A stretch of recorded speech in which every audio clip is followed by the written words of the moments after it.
Undoubtedly, a person may be a citizen, that is, a member of the community, who form the sovereignty, although he exercises no share of the political power and is incapacitated from holding particular office. Women and minors, who form a part of the political family, cannot vote, and when a property qualification is required to vote or hold a particular office, those who have not the necessary qualification cannot vote or hold the office, yet they are citizens. So, too, a person may be entitled to vote by the law of the state, who is not a citizen even of the state itself. And in some of the states of the Union, foreigners not naturalized are allowed to vote. And the state may give the right to free Negroes and mulattoes, but that does not make them citizens of the state, and still less of the United States. And the provision in the Constitution giving privileges and immunities in other states does not apply to them. Neither does it apply to a person who, being the citizen of a state, migrates to another state. For then he becomes subject to the laws of the state in which he lives, and he is no longer a citizen of the state from which he removed.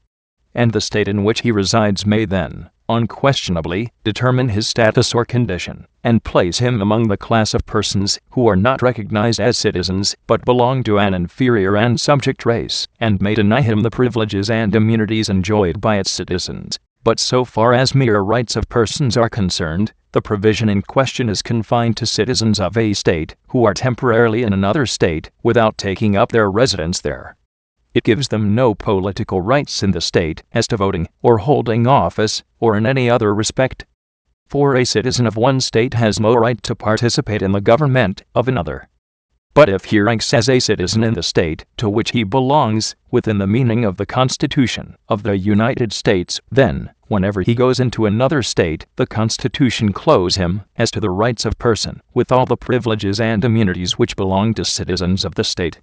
And if persons of the African race are citizens of a state and of the United States, they would be entitled to all these privileges and immunities in every state, and the state could not restrict them, for they would hold these privileges and immunities under the paramount authority of the federal government, and its courts would be bound to maintain and enforce them, the Constitution and laws of the state, to the contrary notwithstanding. And if the states could limit or restrict them, or place the party in an inferior grade, this clause of the Constitution would be unmeaning and could have no operation, and would give no rights to the citizen when in another state. He would have none but what the state itself chose to allow him. This is evidently not the construction or meaning of the clause in question. It guarantees rights to the citizen, and the state cannot withhold them.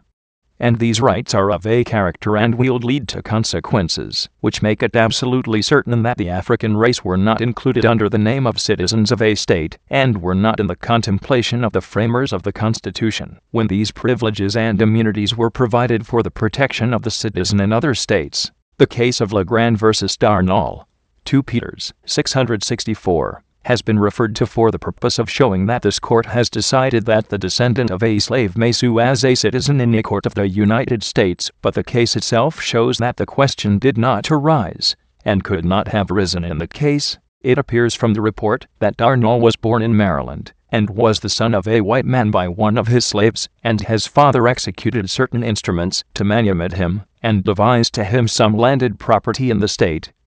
This property Darnall afterwards sold to Legrand, the appellant, who gave his notes for the purchase money. But becoming afterwards apprehensive that the appellee had not been emancipated according to the laws of Maryland, he refused to pay the notes until he could be better satisfied as to Darnall's right to convey. Darnall, in the meantime, had taken up his residence in Pennsylvania, and brought suit on the notes, and recovered judgment in the Circuit Court for the District of Maryland. The whole proceeding, as appears by the report, was an amicable one, Legrand being perfectly willing to pay the money if he could obtain a title, and Darnall not wishing him to pay unless he could make him a good one. In point of fact, the whole proceeding was under the direction of the counsel, who argued the case for the appellee, who was the mutual friend of the parties, and confided in by both of them, and whose only object was to have the rights of both parties established by judicial decision, in the most speedy and least expensive manner. Legrand, therefore, raised no objection to the jurisdiction of the court in the suit at law, because he was himself anxious to obtain the judgment of the court upon his title. Consequently, there was nothing in the record before the court to show that Darnell, who was of African descent, and the usual judgment and award of execution was entered. And Legrand thereupon filed his bill on the equity side of the circuit court, stating that Darnall was born a slave, and had not been legally emancipated, and could not therefore take the land devised to him, nor make Legrand a good title, and praying an injunction to restrain Darnall from proceeding to execution on the judgment, which was granted. Darnall answered, averring in his answer, that he was a free man, and capable of conveying a good title. Testimony was taken on this point, and at the hearing the circuit court was of opinion that Darnall was a free man, and his title good, and dissolved the injunction, and dismissed the bill, and that decree was affirmed here, upon the appeal of Legrand. Now, it is difficult to imagine how any question about the citizenship of Darnall, or his right to sue in that character, can be supposed to have arisen, or been decided in that case. The fact that he was of African descent was first brought before the court upon the bill in equity. The suit at law had then passed into judgment and award of execution, and the circuit court, as a court of law, had no longer any authority over it. It was a valid and legal judgment, which the court that rendered it had not the power to reverse or set aside. And unless it had jurisdiction as a court of equity to restrain him from using its process as a court of law, Darnall, if he thought proper, would have been at liberty to proceed on his judgment, and compel the payment of the money, although the allegations in the bill were true, and he was incapable of making a title. No other court could have enjoined him, for certainly no state equity court could interfere in that way with the judgment of a circuit court of the United States, but the circuit court as a court of equity certainly had equity jurisdiction over its own judgment, as a court of law, without regard to the character of the parties, and had not only the right, but it was its duty, no matter who were the parties in the judgment, to prevent them from proceeding to enforce it by execution, if the court was satisfied that the money was not justly and equitably due. The ability of Darnall to convey did not depend upon his citizenship, but upon his title to freedom. And if he was free, he could hold and convey property by the laws of Maryland, although he was not a citizen. But if he was by law still a slave, he could not. It was therefore the duty of the court, sitting as a court of equity, in the latter case, to prevent him from using its process as a court of common law, to compel the payment of the purchase money when it was evident that the purchaser must lose the land. But if he was free, and could make a title, it was equally the duty of the court not to suffer Legrand to keep the land, and refuse the payment of the money, upon the ground that Darnall was incapable of suing or being sued as a citizen in a court of the United States.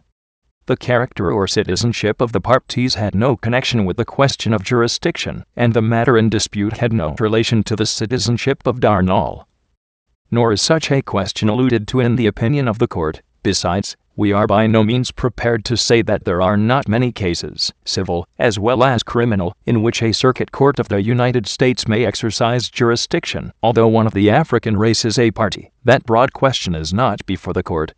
The question with which we are now dealing is whether a person of the African race can be a citizen of the United States and become thereby entitled to a special privilege by virtue of his title to that character, and which, under the Constitution, no one but a citizen can claim.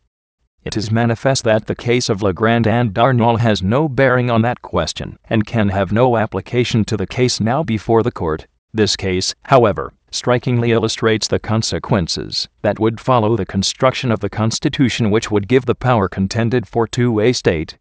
It would in effect give it also to an individual. For if the father of young Darnall had manumitted him in his lifetime, and sent him to reside in a state which recognized him as a citizen, he might have visited and sojourned in Maryland when he pleased, and as long as he pleased, as a citizen of the United States, and the state officers and tribunals would be compelled, by the paramount authority of the Constitution, to receive him and treat him as one of its citizens, exempt from the laws and police of the state in relation to a person of that description, and allow him to enjoy all the rights and privileges of citizenship without respect to the laws of Maryland, although such laws were deemed by it absolutely essential to its own safety.